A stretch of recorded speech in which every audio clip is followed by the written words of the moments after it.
Дебютное романтическое стихотворение Исмаила Хабаева вызывает интерес не с точки зрения литературы, а только потому, что его написал именно Исмаил Хабаев.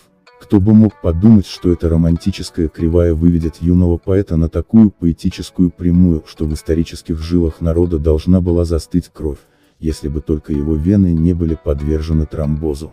«Умри, Фанвизин, лучше не напишешь», — воскликнул кто-то из современников, когда Фанвизин написал «Недоросы».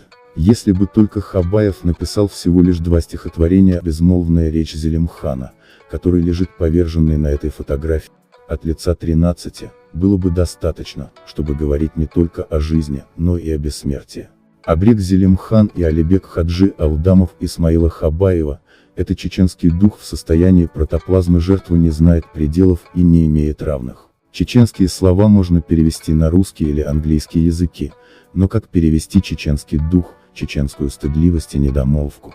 Как перевести тень, которую отбрасывают эти слова, интонацию, оттенок, окрас, мелодию, как перевести вдох и выдох между ними, как перевести паузу?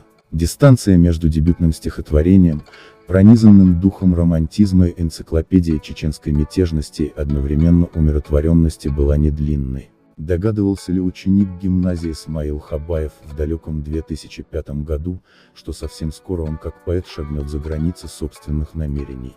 Думаю, что да. Саламбек Алиев.